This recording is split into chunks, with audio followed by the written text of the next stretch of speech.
Hello, hello, hello. Welcome to the Anything More, Anything Goes. My name is Miguel, and today I'm joined by everyone's favorite guy with the beard. That's what he's known for on the podcast. I told him I'm going to hold on to that one. What is your name, man with the beard? And a beanie in fucking Florida. Hey, man, we holding on to that. I've been telling this man. My name's Jason Mimosa. Yeah, Mimosa. I think I'll go with that one today, yeah. Well, I never had a mimosa. You never had a mimosa? Isn't that shit just orange juice and champagne? I mean, and some people put some vodka spritz in there too. But like I'm gonna see my brother in the film on Friday, so it should be pretty fun. Jason Momoa. So does that mean to be brothers? You have to have from where you're from. You have to have the same name but a different last name instead. Yeah, pretty much. Everything's he's the more successful one than me. That's the big thing you got to remember. That's the problem. Okay. So you invented the mimosa, and he's Jason Momoa. I had to come up with my own brand. You know, it's like Virgil Abloh said, 3% rule. Just take someone else's idea, 3% change. There you go. Now you're original. How you doing, buddy? I'm okay. I'm tired. It's a lot of rushing around these last couple days because we're flying out to go see Timor's family and to see Matt on tomorrow. Tomorrow and the weekend. It's going to be fun. It's going to be awesome. It's just going to be all over the place. You fucking wild. We're going to get fucking lit in Epcot. It's going to be a good time. I think we're going to stick to the rule, though, because... So the thing is, I was talking to a buddy at work about this, and he said that for the Around the World Challenge, there's two ways you could do it. Okay. If you want to be a manlet and say that you did multiple times, the only thing that makes sense to do is beers. But we're not pussies. So we... That would make me feel like shit. I would much rather do the... Well... The mixed alcohol would do a much different effect, obviously, but at least it'd be a good time. Well, we could do it mixed, but then we have to share drinks. That 100%. Nah, yeah, we can't. But I'm also like totally fine with doing what we did the last time, where we just like, if it's a beer, we all have our own, and if it's a mix, we share. Yeah, well, because some of those beers are really like I'm not going to skip out on having a Molson, dude. But it also depends on the drink that you're getting, right? So like, say if we go to Italy, then like at that point we're gonna have to do like because what do they have? They have champagne there, I'm pretty sure. So I think we'll all get our own champagne. We'll delegate. Well, we did that little wine thing the last time, right? We had the one that was like this big, and we somehow we we were like, you take a sip, you take a sip. We took like one sip, it was almost fucking gone. Completely. And that bitch was like what, like $18? But that's fine because we were cheating. No, I know, but still. No, it's gonna be a good time. It's fucking nuts, dude. The point though is for us to go see Timmy's family. So yeah, for sure. I'm sure. Well, I'm sure you're gonna get that in what, like Sunday, I think you said. Yeah, at some point. So that'll be fun. All in all, will be good. Oh Jesus! Keep it on the same topic. Slow news week, as you can see. Florida man appears to feed alligator for a sandwich in a viral video. Yes. So yeah. Yes. You know, what? I'm not going to talk about it in too much in detail, but let's just say we had some personal shit when it came to a Florida man story. So we're going to tone it down a little bit, do a little something positive. I'm not sure where this was, though. I'll be honest with you. I just found it like 10 minutes ago. But essentially, where does it say? I want to find out. Bro, they're just cuddling in the water with this alligator, and they're like, "Hey, you want to eat this?" And he's like, "No, leave me alone." Dude, the thing is, it's like, I'm gonna tell you something interesting. I don't know if you want to play the video. I'm watching. Yeah, the video's playing right now. So there's an interesting concept about people in Florida, and it's that, like, you go to like South Florida, that's like New York, you know, like they don't fuck with nature and shit. Where I'm at, it's kind of a good mixture. Like we're kind of like, for reference, like Miguel, where you're at, it's basically like the depths of Sussex County, but close enough to like say Rockaway, which is like I have my version of that here. But then you get to like northern Florida, then you get to like Jacksonville and Tallahassee. Man, that shit's like the Wild West. Like that's the type of place you see where they smack alligators with fucking frying pans and shit. And get off my lawn, punk. Well, not only that, they actually, what you're seeing here is not uncommon, because a lot of times too, you see fishermen do the same thing. They'll either go like hand grabbing fish and shit, or like wrestling alligators and shit to get into a problem. And it's just funny to see homie just chilling. Some alligators are chilling, you know? This is Maybe great. that alligator had the Zaza. Who knows? What's funny too is it's not like it's, you know, if you're going to feed an alligator, you're like, oh man, they like meat, whatever it is. Here you go. This guy's like, honey, can I have a piece of our random sandwich that we have with us while we're sitting in the water? Oh yes, the grilled cheese? Sure. Let me give this to the alligator. Yeah, it's like very... Like, bro, they're really having a snack. That's probably why homie came over in the first place. Exactly. So he was like, I'm going to eat one of you. They got to be plastered though. Let's be honest, man. That's some type of shit that you and me would do, honestly. Well, it also seemed like the guy knew what he was doing because he's not just like smacking the alligator away. He's like touching his nose to get him to open his mouth, and he's pushing him away. He's like, "Nah, I got you." I talked about a coworker with that, and they were saying the same thing. Like some people are just like naturally inclined with like swamp, and it goes to show here, especially the closest relative that we have to people doing that around here is called Wekiva Springs. Wekiva Springs is like a big like touristy thing in my area where it's like, because when we're in like Seminole County, so Seminole County is kind of like what do you call?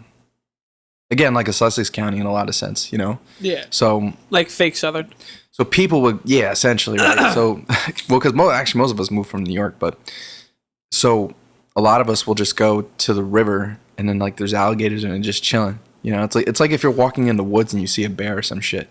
You'd be scared, but you'd be like, well, that's just part of the area, you know? Yeah, that's just part of it. So long as I don't fuck with him, he's going to leave me alone.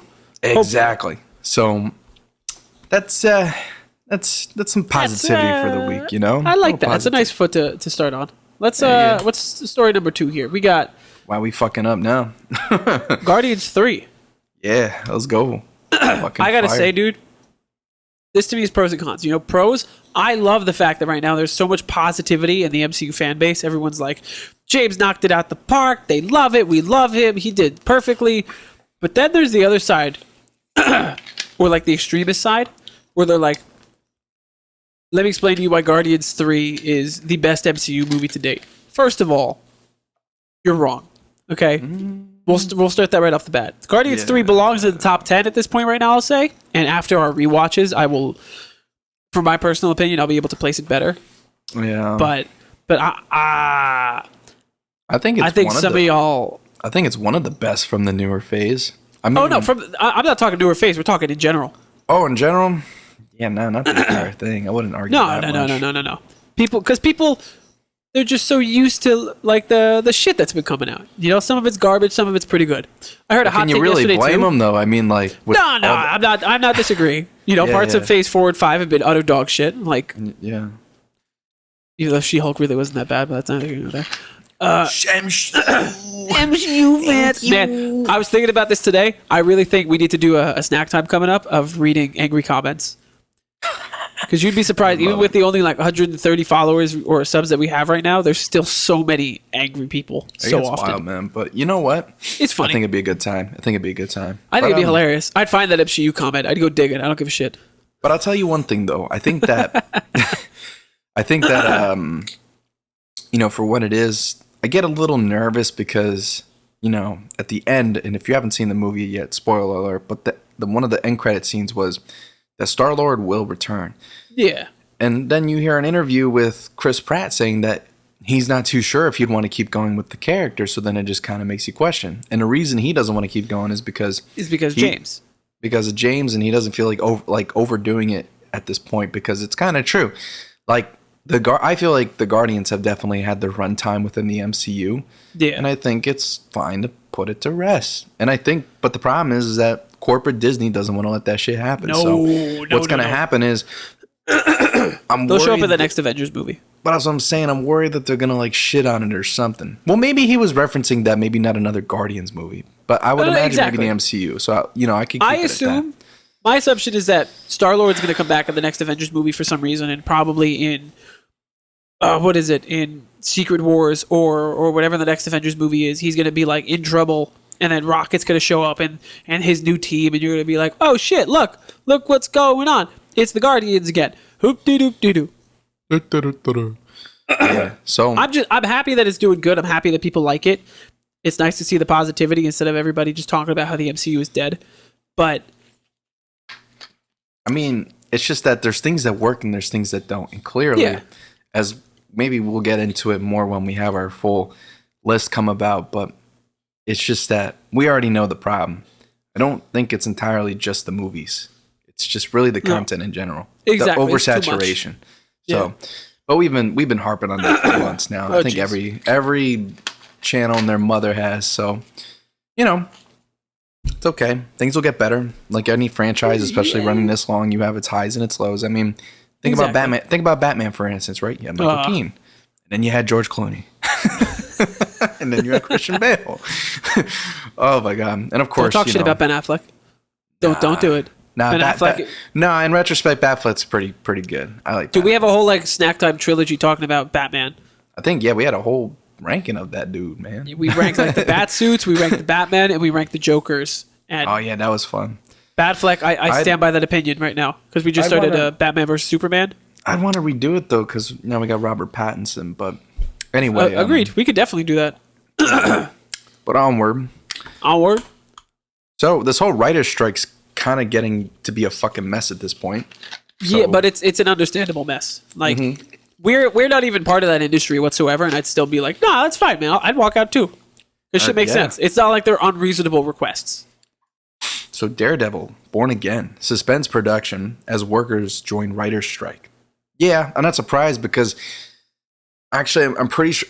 Excuse me. I'm pretty sure a majority of Netflix's shows at this point have most of the writers on strike. So yeah, it's a shame, honestly, and I hope Writers Guild and major streamers are able to figure this out. But it's going to show that the pressure's really putting on now because these are some top IPs that are fucking getting shut down, and not even to mention now that the networks are going to really pressure for shit to change too because it's not only Daredevil and like major Netflix shows. It's no, Daredevil was just a story I found to focus on it. Oh yeah, well, just like the example, which still sucks because I mean I think we've known that writers in this industry get fucking used and abused. And ideas get taken away. Since streaming has taken off like this, it's gotten so much worse for them.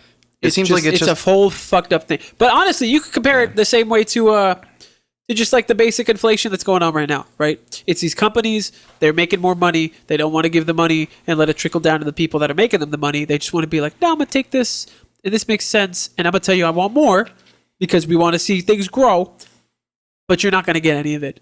So there's your inspiration to keep working. You're not going to. There you go. You don't get the good parts. I do. Well, you know what it is, and I think that I watched a couple YouTube video essays about how YouTube might overtake Netflix at a certain point in terms of just completely demolishing them. Yeah. Because even as a creator, like look at us, you know, we're not making any money yet, but guess what? I mean, a majority of all of this we say is ours, you know? So we don't have to think about, I mean, of course, like if we ever get to a point where we have to have our own office and payroll and all that sort of stuff. LLCs and shit, yeah. I mean, that's a different story. I mean, but it's our own business. You know, we're not conglomerate. So, I mean, yeah, you could argue that we're part of the YouTube. Yeah, and I mean, that's the thing. You could argue YouTube's the bigger conglomerate.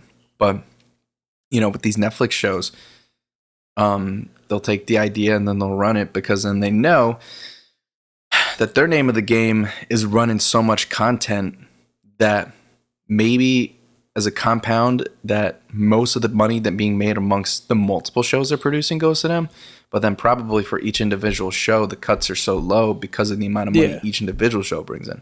So I don't really know residuals and shit. Exactly. So I don't know the whole logistics. I'd have to read up more about what it is, but it is sucking that your favorite show is out the bonkers. And not I hope all the people get the monies that they deserves, which is just a reasonable living wage, which for some reason in 2023 is a big ask. Apparently, because even fucking, I'm not gonna get into politics, but even the states can't figure that shit out. Oh no, everything is fucked. As I've said multiple times before to you guys, and I think I've said on the podcast once or twice, I'm really tired of living through historical events every day. Quarter life crisis, baby. Well, you're almost at quarter life crisis, but still, well, official. You're in the ballpark, but still. Oh yeah, I got one more year. Next, dude, this blows my mind. Yeah, Fast X was supposed to be the finale, right? When they announced the dates like 4 years ago, they were like Fast 8, 9, and 10. The end of the road begins.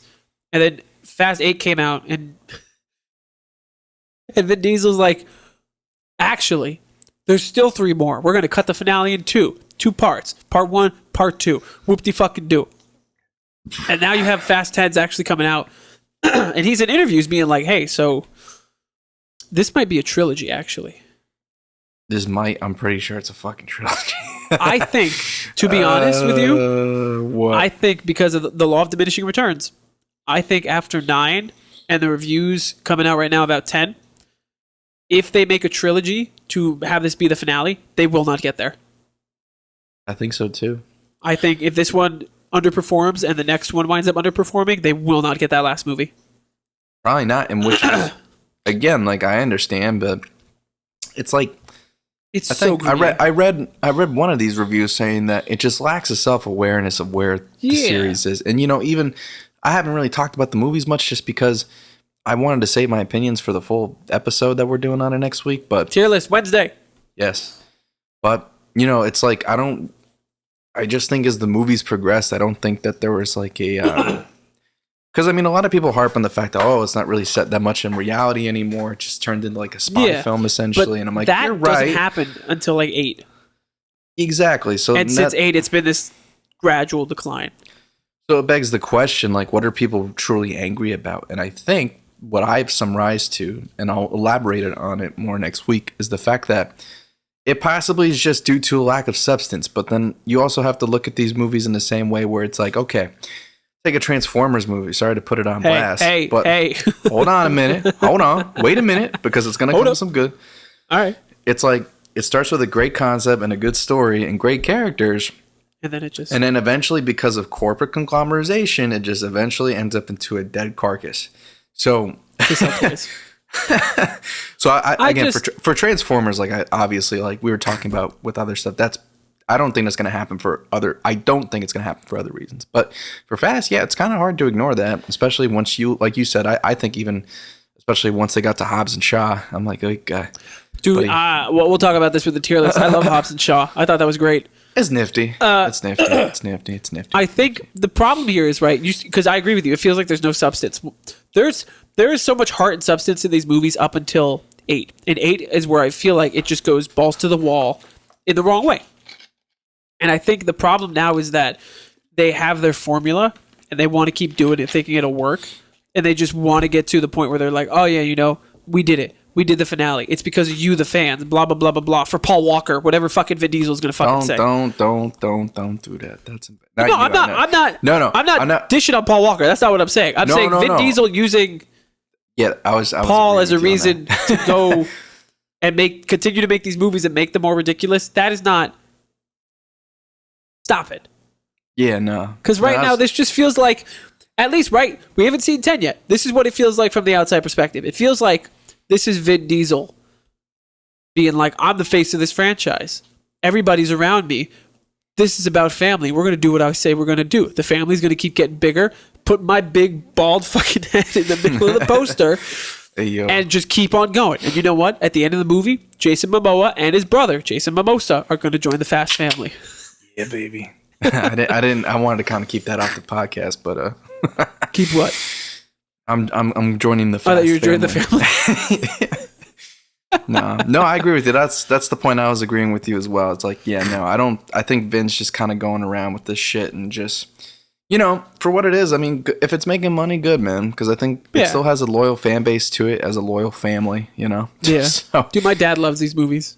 I mean, listen, man, it goes back to the thing where it's like, okay, like if you enjoy them, that's fine. But don't get mad when people say that, it doesn't have enough of what it could be. Because again, even if you look at the earlier movies, especially the peak for me personally in these movies is like 4 through 6 or so. And then from there, it's just kind of like a downward spiral. But I will say, when it does work, it does work. You get that emotional attached to it. And I think you can't deny it too. Listen, at the end of the day, whatever that happens in this movie, they're family. It's about family. Onward. Onward. Next. John Wick 5. John Wick 5. This, I don't know. Basically, the director's like, hey, Keanu and I are going to Japan. We're going to have a bottle of whiskey.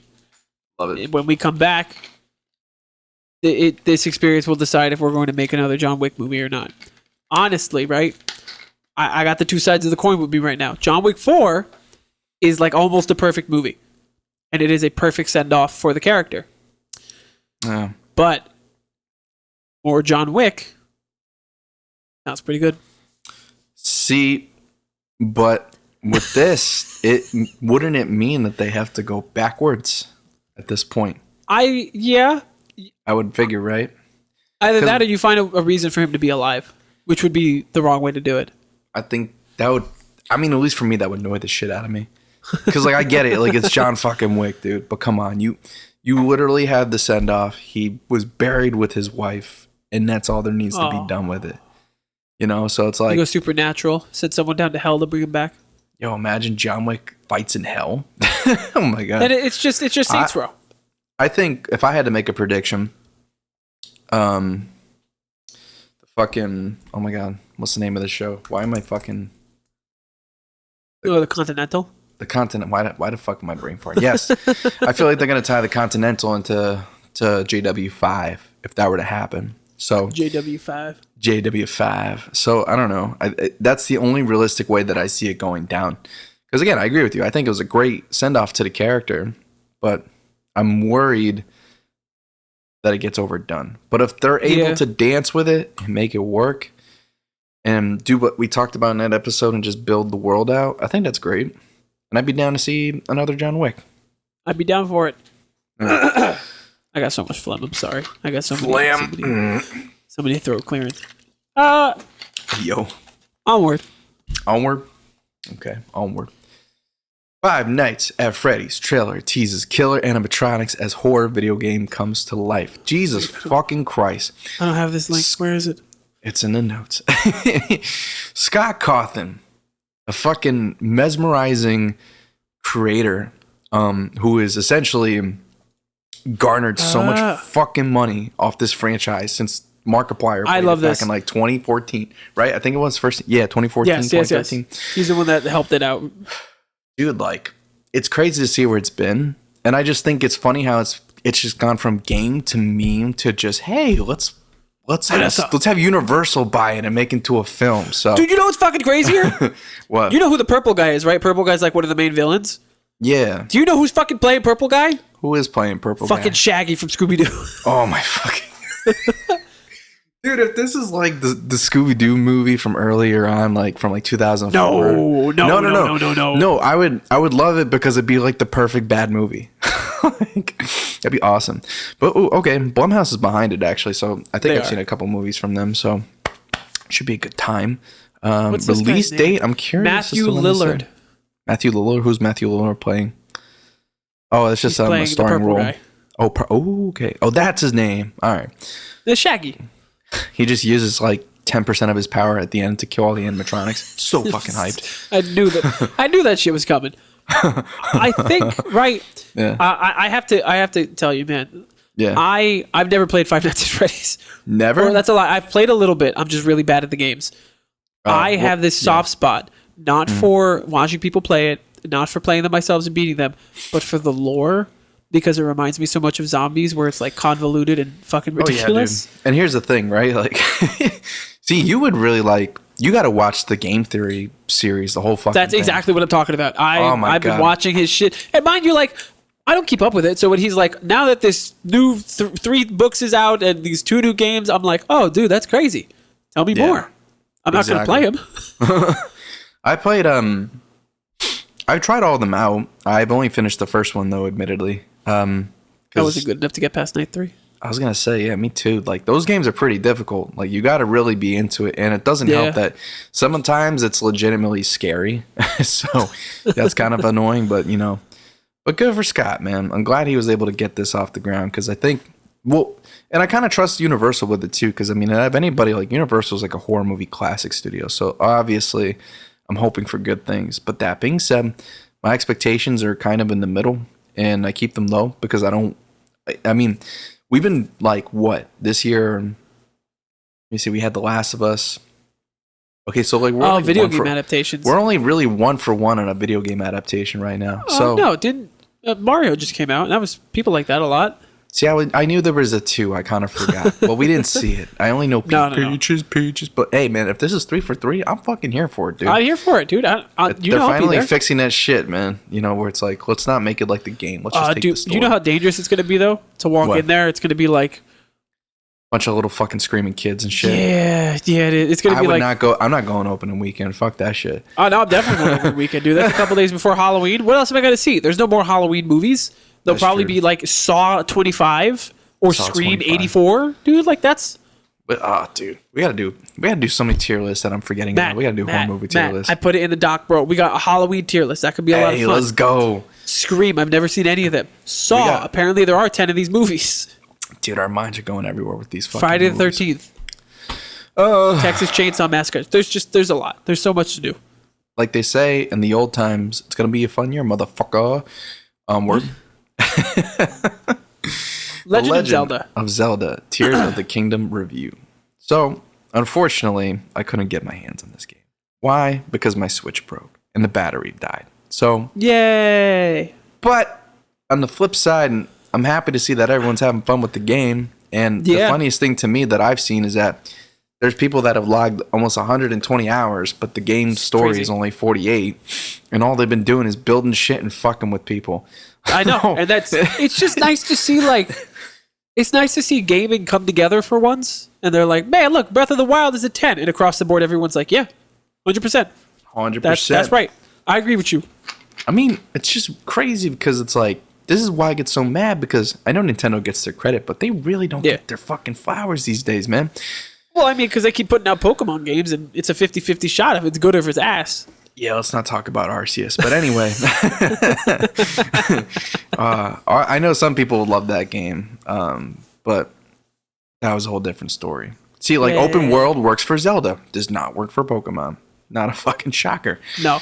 So, but anyway, so I seen a lot of the gameplay recently. It looks fantastic. I love the building aspects that you could do with it. And it took that idea that you could literally finish the game however you want and took it to like from a 10 to a 20 on the dial.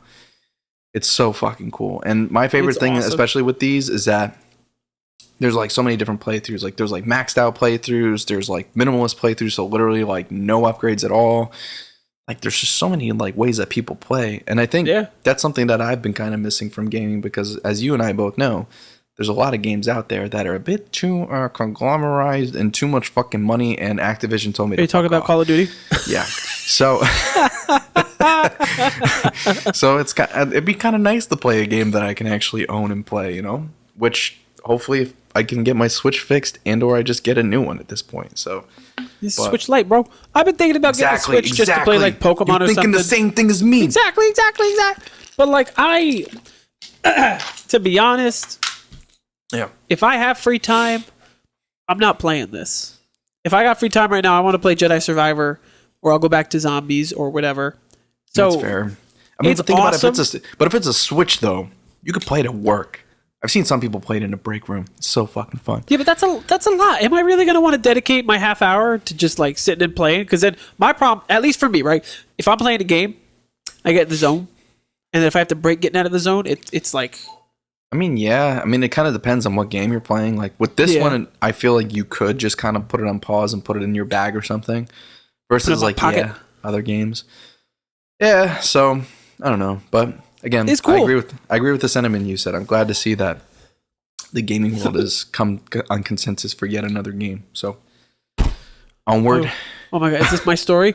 Matt. So I want to just say something to the pod before we get going with this. It was funny because I was talking about this with my friend Joe. Joe listens to the podcast. Shout out, Joe. What's up, Joe?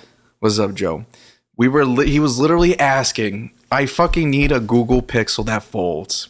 10 minutes later, Google just announced the folding. Matt. Oh my god. I don't know if it's on there, right? I'm pretty positive. Maybe it's like in tech theory, right? Yeah. I'm pretty positive that at some point I was like, oh man, the Pixel 4 sucks, because that's the one I had. And I switched back to the 12, and I was like, you know what? I'm never going to switch back to Android unless they make a folding Pixel. And look what fucking happened. And are we going green bubble for a year again? I'm so sorry. I'm so sorry to do this to you. Because I'm throwing around ideas in my head right now, right? I think I'm going to trade in my 13 Pro for a Pixel Fold in December, and then buy an SE for like $150 used just to have both. So that way I could be blue bubble with the people that are important, but then just like have this. Do you finance or you lease? Is that not the same shit?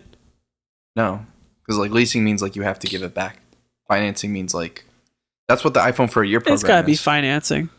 Yeah, I mean if you're paying to own it, then yeah. That's financing. Well, okay, I just think I see my what only you mean, problem though. is the fucking pricing, right? Yeah.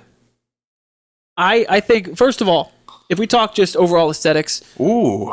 what does this remind you of? That's a big number. Right away, I ain't gonna lie, it kind of reminds me of the Microsoft glass. Oh, you mean this one that I have in my hand? How it looks Yeah. the fucking same, only the middle is bridged? You fucking prepare for that. Yeah. This phone that I bought for like $100 that doesn't fucking work. It's eerily similar. I do agree. But, I don't know. You know Google's hardware better than I do. Do you think it's going to be a good build quality, you think? I think I'm skeptical. Yeah. Right? I think it's... Because this is what happens with first generation foldables. You remember the first Galaxy Fold was not good? Yeah. And a lot of these other companies that have been putting these phones out, like the Surface Duo, the first one kind of sucks. Second one was much better, even though there's still a lot of growing pains. Mm-hmm. The foldable market now is more mature because now we're like about 5 years on, and you have all these different companies, especially overseas, doing it. Yeah. But my problem is all these companies overseas are kind of copying each other, right? They're all doing the elongated book fold. It's really only Oppo that's done this more like smaller, closer to an actual phone form factor kind of thing. Well, what do you prefer though? I would prefer, this is exactly what I wanted. My fear isn't that it's not what I want in terms of what I would hope for in a Google Pixel. I'm nervous that this is their first folding phone. It's $1,800, and even though it is Google, I'm afraid that the support is going to be real mediocre in terms of repairability or long-term survival. Kind of gives me like Samsung nightmares again, Yeah, and I think it's just those vibes. I think it's just the bezel. The bezel throws me off a bit, which is fine. I'm not complaining about the bezel. I think it looks fine because it still gives you that correct aspect ratio or more accurate aspect ratio you'd be looking for, especially with the cover screen. But it's something about the inner screen is giving me like nervous vibes. That's why I want to wait till December, so that way you have Marquez come out with his like 4-month review and be like, you know what? It's Google Pixel. Let's talk about that. Yeah, I mean, I wouldn't blame you because again, it's their first gambit in this whole run.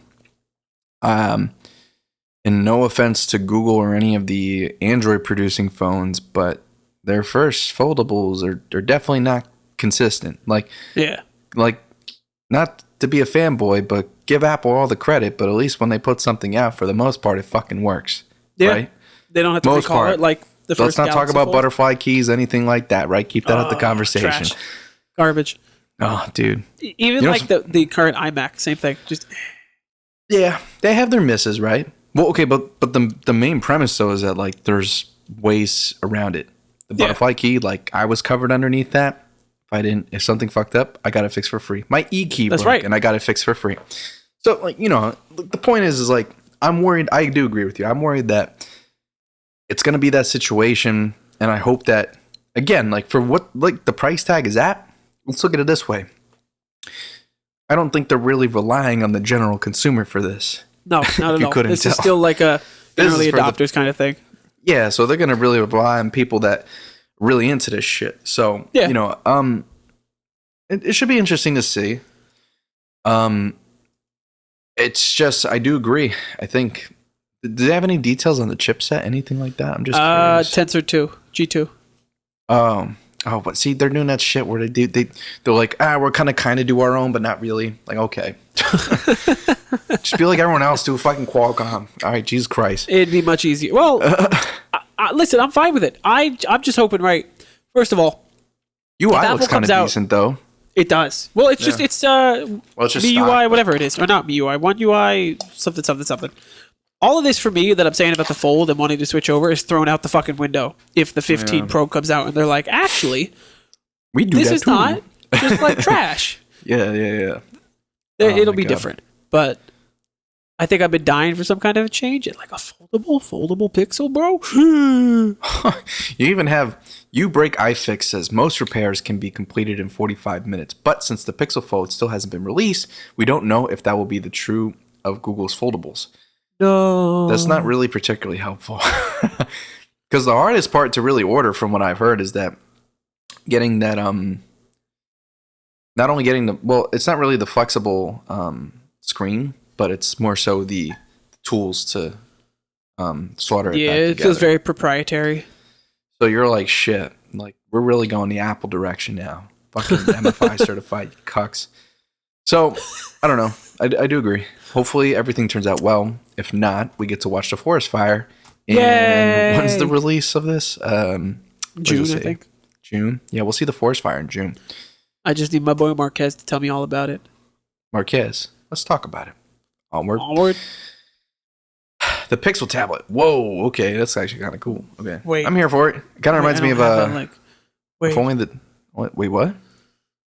Get the Pixel tablet. Let's talk about it. Oh god! If only the dock were a Nest speaker inside of a just charging stand. Oh my god! I've never used the Nest, so I don't know. I never used these like pseudo. I don't trust them. You don't trust them. I don't trust them. You got the camera, you got the speaker, dude. It's scary enough that if I say "Hey, boop," I'm not gonna say it to make people's things go off. Yeah, don't make my shit go off either. If I sit here and I go, "Hey, boop," bro, my phone, my watch, my both HomePods, my fucking computer, the iPad, all of them go off. That to me is enough for me to know that all these devices are hearing me 24/7. These little hubs with their fucking cameras and their screen and then like the whole microphone array, I don't trust it. I don't like it. I've never been a fan of it. So but the Pixel tablet's cool. Well, is your biggest fear lying in security in terms of like company things, or like more like someone's trying to look into your stuff type? Well, like a third party, so to speak. I'd say both. It's specifically like a visual thing. I mean, it's a fair critique of it. I mean, then again, bud, to be honest, it's a fair critique about a lot of devices that we have in our daily life, you know? So, but I do hear what you're saying because, again, at the end of the day, I mean, especially these major companies, you know, especially if it's a AI and voice assistant situation, of course, you could be worried about that. Yeah. 11-inch screen. What else are we looking at here?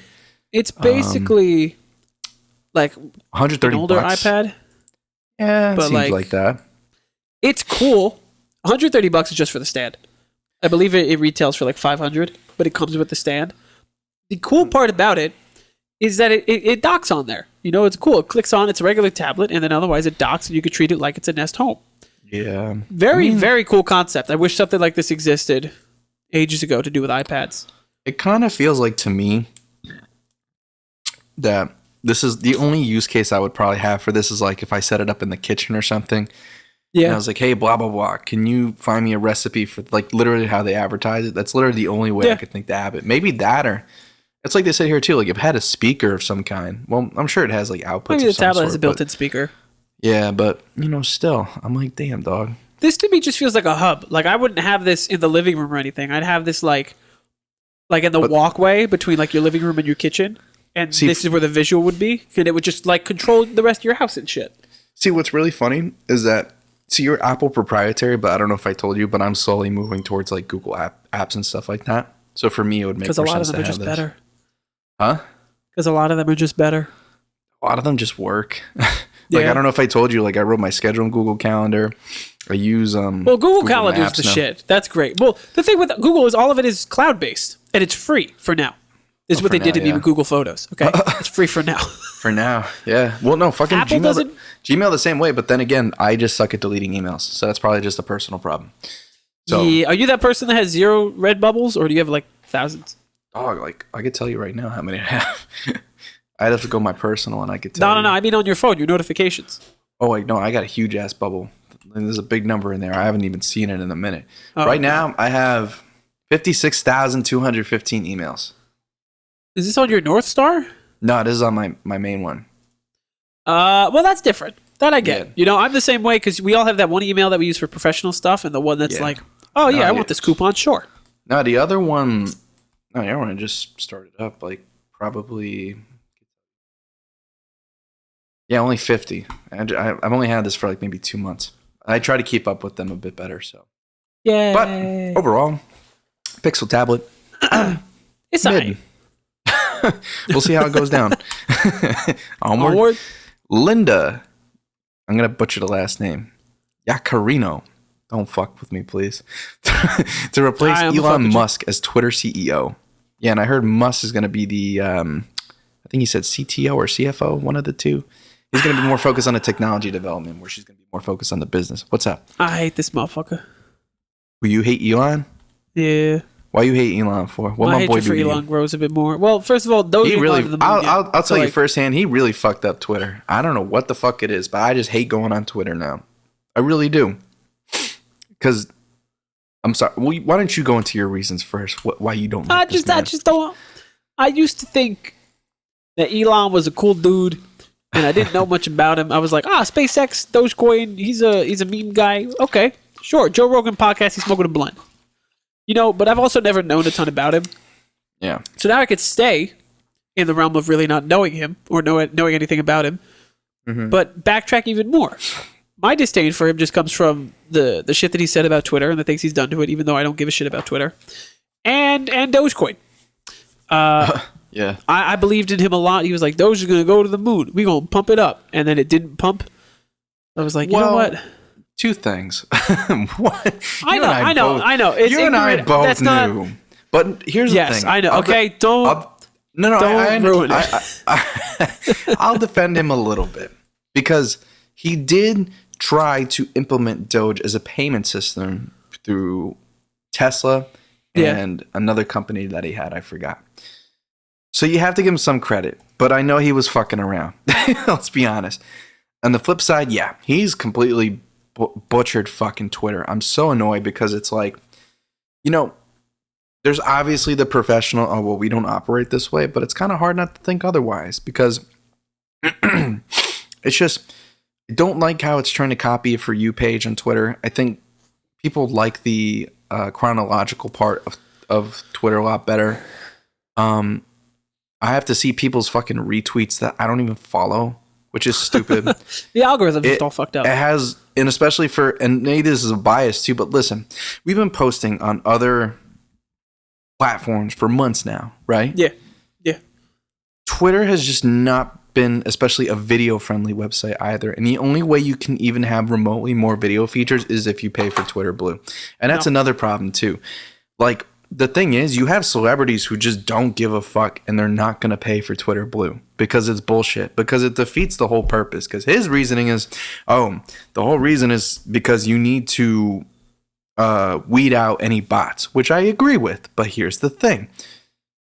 Either way, you have people now impersonating, whether you have the difference with the business logo or not. People can't tell. So all you did was just took a system that was perfectly fine and just ruined it. Just for the sake of changing it. And the only reason there was a disdain around Twitter for a while was because of the politics around Twitter, which is true. Most social media is leaning left. I'm not going to sit here and argue with you that it's not. But it's also like, maybe you shouldn't take down both perspectives, like attack each side. More so just let people speak. That was your initial goal. And instead, he's just created more of a division than anything. So that's my 2 cents on the guy. I mean, with all the other shit, the rockets and the internet and cars and shit, cool. But he is not good with social media at all. You got to think about it. He is the most socially awkward. He's the most socially awkward guy. Why is he running social media? It's you know what? I don't know. I think it's so funny that every now and then we wind up talking about Elon Musk. I mean, and we're not political people. Neither of us own a Tesla. Neither of us talk about politics 24/7. No. I mean, you spend time on Twitter, but you're not addicted to Twitter. No, I actually, as a matter of fact, I used to love Twitter, and now it's at least. You know how much I hate the post on Twitter now? Bro, I really fucking do. It's just everybody knows YouTube Shorts are where it's at. Yeah, I mean, TikTok and Shorts and Reels have their own fair share of issues, but I love them too. Yeah. You can't deny it's fun. So, but so I guess now, hopefully, with this lady, I'm not too sure much about her background. Let me see. I know she fixed Twitter. She said she had a couple things under her belt. Not particularly sure what though. But anyway, hopefully she fixes it. She's kind of bad as fuck though, I ain't gonna lie. Apparently she's 60. But, it is what it is. Whatever. Oh, so she used to work for NBC Universal. So okay. So she has a So she's not someone unexperienced like Elon. coming into Twitter thinking he knows what he let that sink in. She has a good knowledge of social ecosystem. Yeah. Hopefully it works. She's been doing this shit. Yeah. So onward. What do you want to do first, buddy? Music or movies? Movies always, because it's easier with the links. That's first true. up. That's true. You can go first. I think I went first last week, even though that might have been like 3 weeks ago. I don't remember, but so we were supposed to do this for a movie review, but I understand Miguel I'm sorry. got sick. No, it's fine. You're just listen, man. I had a Celsius on an empty stomach, and it managed to fuck me up for 3 days. I don't even know how that happens. Listen, I'd be the last one to be saying shit. Fool's Paradise. So yeah, well, again, I say this just for context, not to make him feel bad, but yeah, we were supposed to do this as a movie review on Monday, but don't worry, we're gonna be supplementing that with Fast, so should work out. Anyway, so I went to go see it, right? Great experience. Nobody in a fucking theater. As expected, because it kind of gives like indie movie vibes, right? Yeah. So it's directed by Charlie Day, written by Charlie Day, and it stars Charlie Day, Ken Jeong from the Hangover movies, and Kate Beckinsale. Who is she from? She's from she's a wife in this picture. What was she in? I'm curious. Just, you know, I have ADHD. Okay, so no offense, but she's in some movies that I haven't particularly seen. But but anyway, so, you know, there was a decent cast in here for sure. You had Ray Liotta, which is, again, surprisingly his last fucking movie before he, you know, unfortunately passed away. There's Common. Are you sure? This one, yeah. Or am I thinking of another one? No, I'm pretty sure. Let me look. Hold on. Yeah, look that up. Oh, is it his last one? No, 2 upcoming. He's got 2 more movies coming out. Ray Liotta, before he died, was like banging movies out. He had finished like I think 5 movies before he died. Oh wow. Okay. All right. So, well, he does a pretty good job in this movie. Who else you have here? You have John Malkovich. He did fantastic. What? And an assortment of other names. But anyway, so the story follows basically Charlie Day's character, who essentially is he has no name, to which his name is essentially dubbed by Ray Liotta as Pronto Latte. So, because Ray Liotta is this big movie executive who basically picks him up off the street, and essentially what happens is from that moment onward, Pronto Latte is essentially in the movie industry. But here's the catch: Pronto can't speak; he's a mute. Well, he's not a mute. They said in the mental hospital he's not deaf and he's not mute. He just doesn't speak. So, long story short, he gets into this whole mess of Hollywood and basically doing movies without speaking, and somehow people really like it. And it kind of just follows this whole stereotypical arc of how like actors are perceived and viewed in the industry, and it just kind of over exaggerates a lot of features and aspects. Like you have like the overzealous agent, you have the drug addicted actors and actresses, you have those fucking pseudo green grass moms that some actors marry, and then they go off to like Aruba or something, and then she breaks up with him after, not even breaks up, divorces him after 2 weeks. Talk shows, failed movies, etc., etc., etc. So it just follows that stereotype of Hollywood. Yeah. So, and again, like the ending was pretty sweet. You know, I'm not gonna. Should I spoil it, or does it really? I don't give a shit. You can spoil it. Okay. All right. Spoiler alert. Literally, all that happens is he essentially gets lost from his manager for like 20 minutes because he's basically, they're both homeless essentially at this point until they meet up again at the end and essentially just become best friends again. That's literally it. Yeah. Because then they lost everything and then they just became friends. So what do I have to say? It had me for like 75% of the movie because it was good. It was like, sure, it was over exaggerated, but I thought it was kind of nifty. Kind of gave me like Wes Anderson artsy vibes, you know? Yeah. And then you got like near the end where it's like, okay, like they're homeless, but then he meets up with Common's character, and then Common, like being a fucking crackhead, tries to teach him how to levitate and shit when really he's just like scaring the fuck out of people by just jumping up and down and doing weird shit. Like, and then he meets John Malkovich's character, which for some reason they go into this, you know what I'm saying? Like, then they go in this underground, maybe it was a commentary on the underground societies of Hollywood, maybe. I'll say that much. Maybe. But it was starting to lose me. And I think the biggest issue this movie has is just pacing, because it really tried to shove a lot into 90 minutes. I think it was given a bit more time to breathe. I think it definitely could have done a bit better. And I think if they toned back some of the inferences and exaggeration and not make it so, I don't want to say they made it too obvious, because obviously you want to get the point across. Just tried too hard, you know? Yeah. So overall, I'd have to probably give it like 6.5 out of 10. Not a bad movie. 6.5 is good. That's not bad. There's definitely worse things that we have and will watch. It's a little higher than IMDb. They gave it like a 5.3. So I think we're all in the same ballpark. So it's not a bad movie. It's alright, you know? I mean, it's like one of those things. Comes up on TV, AMC, whatever. I'll watch it, you know? But I'm not going to go out of my way. That was convenient about it, right? I did feel like there was well, also because I just got out of work to go see it. But yeah. No, but I think, you know what? I will give it some credit for an hour 90, or sorry, for hour 38, you know? I think there was a decent amount of content in there, and there were some good picks, and there was some good comedy. There's some things that I took away from it, but like I said, once you got near the end, it kind of feels like everything was slapped together. Everything's thrown at the wall. Yeah, I'm like, okay, all right, I get it. We're trying to rush the ending, so yep, that's it. All right, let's do a polar opposite, right? Yeah, so you and I are gearing up to do the DCEU tier list in June with The Flash. So I've decided, time to start. There's a lot of these movies, and I could really fuck with some Man of Steel. So we started with Man of Steel. This is 2013, the same year, or like the year after the Avengers came out. So this is DC going, yeah, you know what? We have our idea. We're going to do our thing, but we're going to start with Superman. Yeah. And this, again, I've said, I love Zack Snyder's color palette. I love the way that his Justice League went. I love Batman versus Superman, the Ultimate Cut.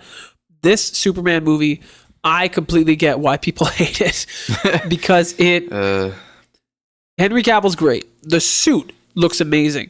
The fight scenes and the CG looks spectacular, but it is definitely it gives a sense of like self-indulging over dramaticism for a superhero.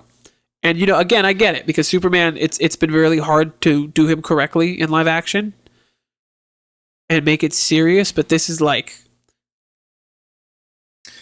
it's one of those things where the first like hour and a half of the movie is just like you're going through these certain things. Superman, he's an older guy. He walks through. He's like, "Look, this is my life." And there's a flashback, and it flashes back to him as a young kid, and then he flashes back to himself, and he goes on with his life, and then he's working at this other job, and then the guy harasses the woman, the waitress, and so he quits his job. He goes to walk out. He looks outside. He sees a bus. He goes, "Oh, a bus. That reminds me of my childhood." It flashes back to his childhood again, and then it flashes back forward. It feels very dramatic. Yeah. And I get it. I get that this is their jumping off point. They were like, we found how we want to start our universe. Let's do it. Let's completely and I get it. I understand what they do accomplish. This elongation and all the specific dialogue and imagery allows you to really know this version of Superman and this universe from top to bottom.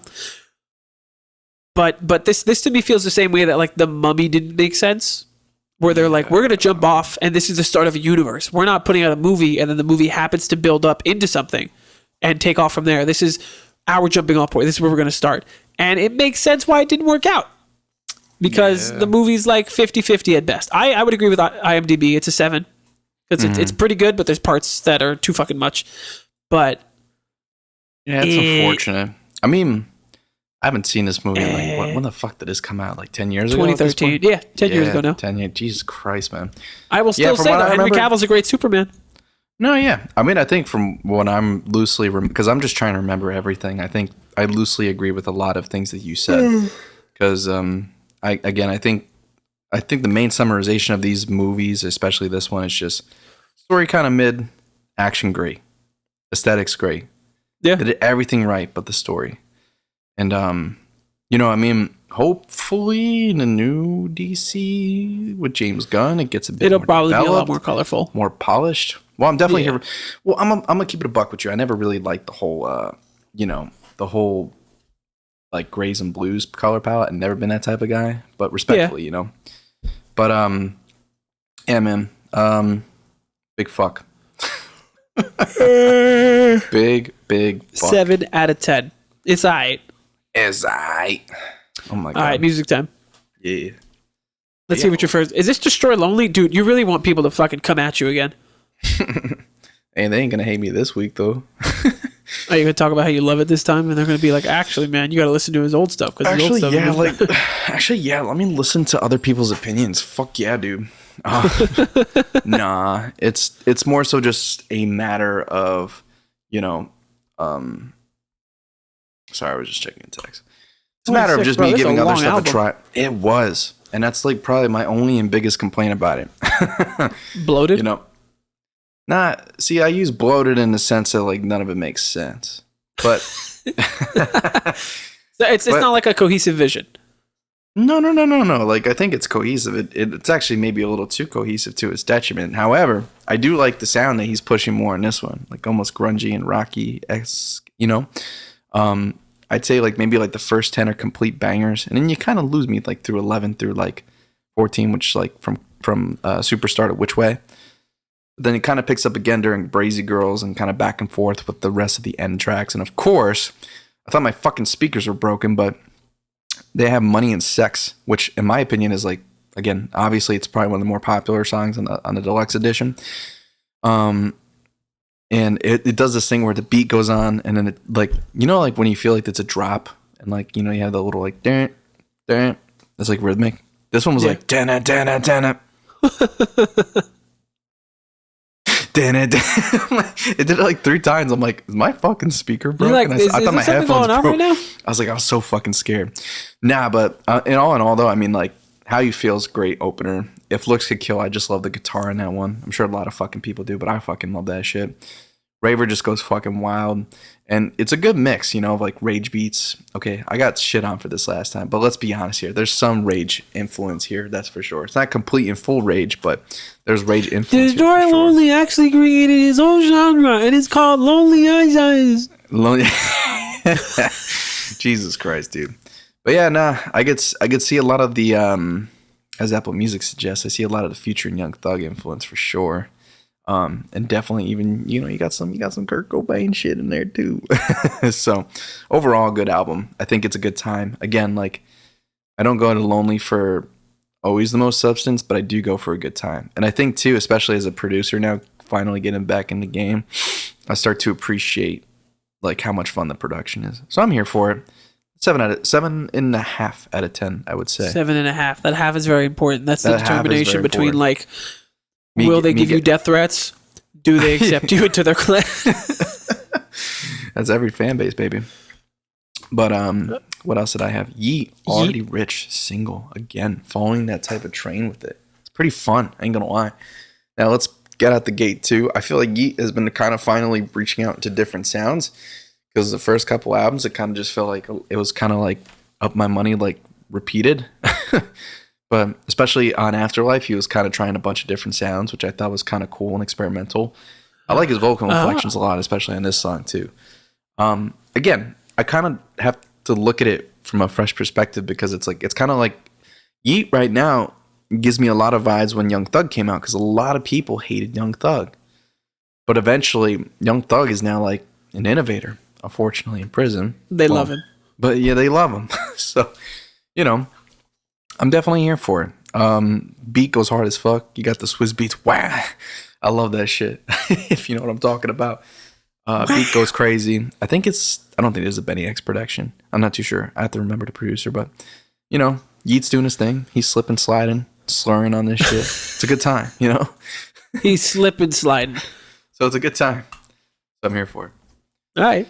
So, very simple music review this week. Oh, bro, are you ready for my onslaught of music reviews? What's really funny is I could join you on this one. Which one? The Jonas Brothers? Yeah, I listened to that too. So, pretty good. First listen, sucked. Second, third, fourth listen, grew on me a lot. Yeah. I think it's funny, right? They came out, right, when they got back together, they put out a Happiness Begins or whatever. The first couple singles they put out, they were like, oh, listen to us. We're very similar to how we were before. And then they put out the album, and it's like this. I don't know if new wave is the right description, but it's this like new wave-ish pop idea where they're just doing their own thing. They're not following into like the pop rock, but they're also not doing the modern whisper pop shit like Billie Eilish type of thing. Yeah, they did that with that album, and they were like, we don't care if everybody doesn't love it, because we had a great time making it. We're back together, and this one. they take away any of the rock ideas or any of the like, oh, look, here's some of the phases of the old Jonas Brothers. They're like, no, we're completely into this sound. We love this sound. We're going to make some catchy shit. And also some of us have kids now, so we're going to talk about that the entire time. Yeah, it was kind of nice to see some fatherhood vibes on here. Exactly. Sure. Like Little Bird. Oh, Little Bird's fantastic. It's phenomenal. I love it. Dude, Walls with John Bayonne. I hate It's it. actually pretty... What? Oh, I actually kind of like that song. Goddamn. As we proceed. Wings is good. Oh, yeah. Well, every fucking... Yeah, I don't want to The standout, though, is that shit that was all over TikTok, Waffle House. I love Waffle House. It's I don't so care good. What anybody says. Figure out all the condition that the Waffle House. Hey. Hard start, then a determined mother.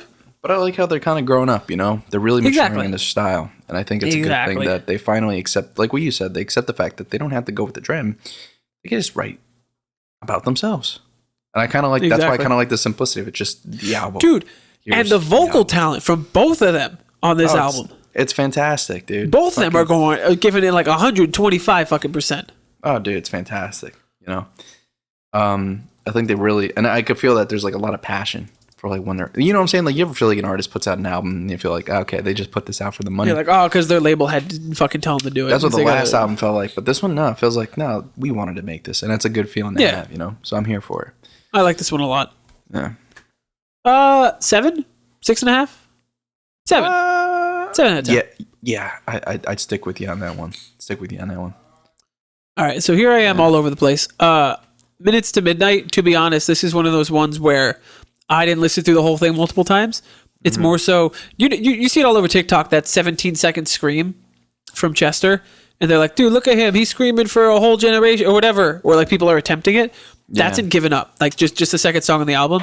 And this shit has been on repeat nonstop. I was playing it in the morning when we were stalking, and people look at me like I'm crazy, because he's just like, ah! It's just, I think your mic cut out when you did that. It's funny too because I can't fucking scream like him. I can't scream, period. And that's not even something I've ever wanted to get into. But it's so fucking good. I'd give the song a 10 out of 10. The album itself, 6. Wow. What I've Done is a banger. Transformers vibes. If any Autobots out in space. So Minutes to Midnight, quick, easy, simple one right there. Yeah. Then, as you can tell, I kind of just went on a Blink 182 trilogy kind of thing.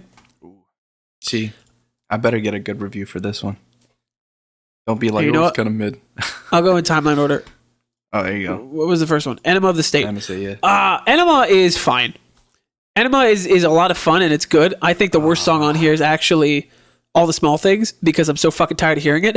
All the small Adam's song is fantastic. And it's not even like, what's funny is there's no way he could really be singing, okay? There's no way he genuinely meant to be like, all the small things, true dear, true.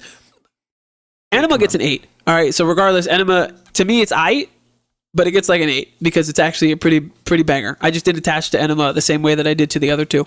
Yeah. Or rather, to the other one. We probably just grew up with these more. It's kind of more of a culture Exactly. era, you know? I mean, this album also came out the year it was born. So, like... Oh, there you go. It's a lot of fun. Like, Dumpweed, Aliens Exists, Going Away to College, What's My Age Again, Adam's Song. The whole thing, man. It's this very nice, like... They're in their own vein. They know exactly what they're doing. They know who their fan base is. They know what they're trying to do. And they're having a fucking ton of fun doing it, even though it's been like 4 or 5 years on that this band's been making music. Yeah. So I'm perfectly fine with this. I agree with you. I think it's a fair statement to make. But mind you, I'm also not like a diehard Blink fan. This is just new to me because I was hanging out with Tyler, who's been on the pod. Mm-hmm. We were joking around about covers and whatever. And I was like, yeah, man, if you listen to some Set It Off, I'll listen to some Blink. And so, of course, I listened to some Blink. A lot of it stuck. And I was like, man, fuck. She's fire. She's fire. She's fire. Second, you got to Take Off Your Pants and Jacket. 9 out of 10. Top tier. Cool. And it's like that from top to bottom, too. Like sucks. Anthem Part 2, First Date, Happy Holiday, You Bastards. It's Christmas Eve and I've only wrapped 2 fucking presents. I hate that the song is so short because it's so good. Damn. It's classic. Classic. And then from Story of a Lonely Guy, The Rock Show, Stay Together for the Kids.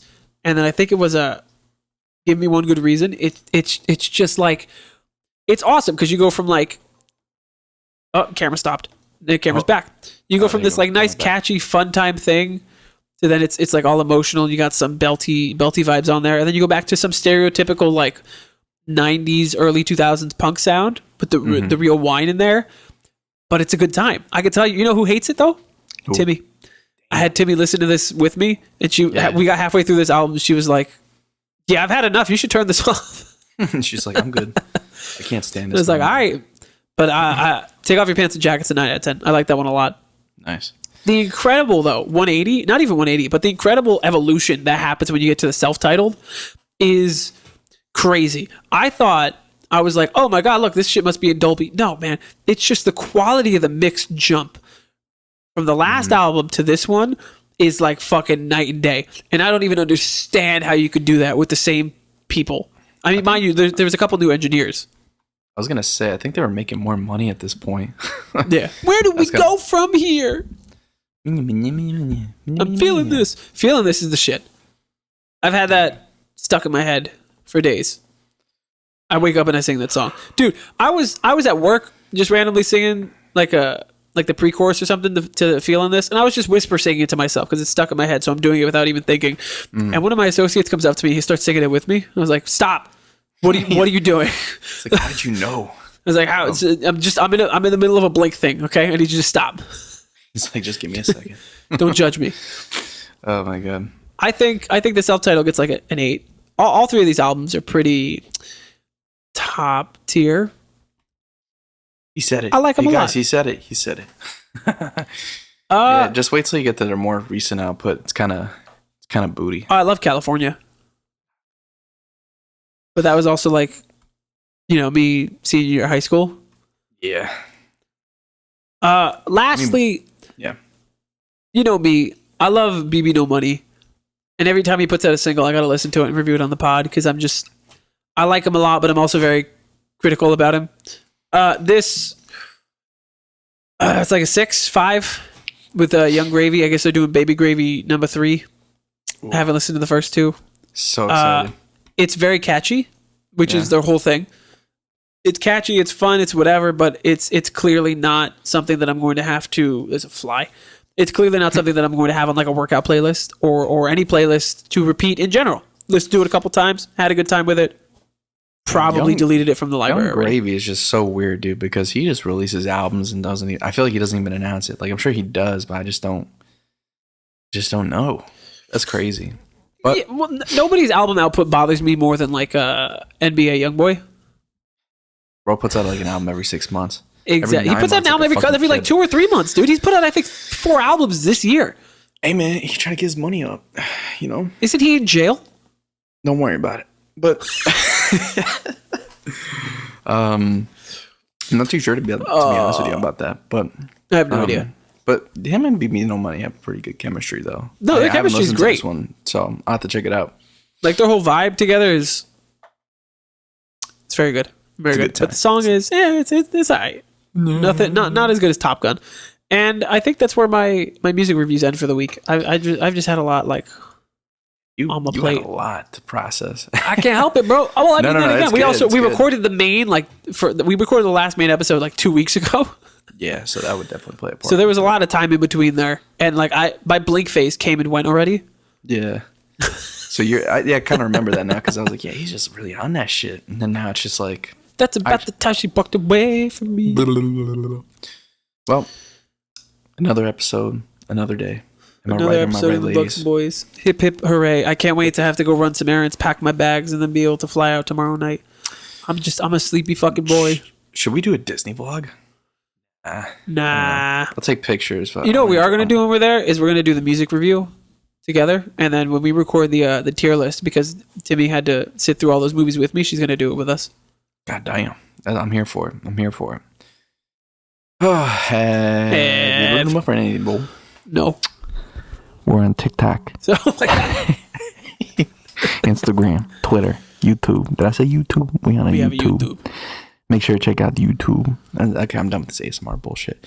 Bro, I could tell. Check out the recent episodes. Huh? Your sleepy vibes just like fucking exploded. I worked out like a motherfucker before I came here. I'm so proud of you. But anyway, so yeah, make sure to check out all the new shit, you know. We're doing so much stuff. Miguel, what the people have been missing out on? All right, so we doing? ready? Yeah. This past Wednesday, we put out accidentally Hot Takes 3. Accidentally. We talk about modern masculinity. Matt and I sat down. We were like, you know what? Let's do a hot take snack time, and then we could have it on the back burner. And then we were like, wait a second. Life gets in the way. Let's put it out now. We had a lot of fun doing it. Hot takes is one of those things that it's funny. It's a hot take to everybody but us. Like all of our hot takes, we usually sit there and are like, no, that shit makes sense. I agree with that. Because we're kind of the same, because we're both empaths. You know, that makes sense. You know, it's better than zodiac signs, you know? That's the way I see it. People always like to complain about our comments on masculinity and modern masculinity. So we were like, you know what? Let's do a hot takes. Let's piss people off because that's one of our favorite things. So before that, we had episode 53, the Anything Bowl reunion, where we had The Secret is out. Brendan hung out with us. We did a whole episode with him. If you don't remember who Brendan is, you just have to go way back to pre-2020 Anything Bowl. He was the boy that started it with us. We were a trio in the beginning, so we had him come back, and we just basically did like the first episode and a new episode all in one. Very tasty, very nice, very fun. Lastly, before that, we had Snack Time relationship hot takes, where we talked about kind of our past relationships, and more so just if the woman does this, then I should be doing this kind of thing. You know, people don't really seem pissed off from that, but somebody did complain about Jesus in the comments, saying if you believe Jesus, something about not thinking with. Oh, you're gonna read it? Thank you. Yeah, I want to read it. It's like a paragraph. That's not that bad. Hold on. He said, and I quote, "If you have Jesus, then he shows you how to not lust, and you can have any woman around you because your penis doesn't own you. You can't put a trust on that. Don't put a trust on Catholic statues that don't work."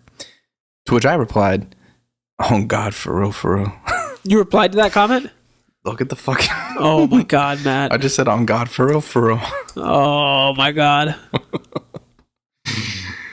Okay. So besides that, coming up, we got the Fast X review coming out Monday, the Fast tier list coming out Wednesday. A lot of work, a lot of time, a lot of talk about Fast and Furious, and I can't wait for it to fucking stop. Yeah, because I ain't gonna lie. I'm gonna preserve my opinions, but the movies had me in the first half. I ain't gonna lie. And now you had me in the first half, and now it's just getting rough. But you know what? Yeah. We gotta deliver to the people. So thanks for watching. And with that, goodbye. Batman.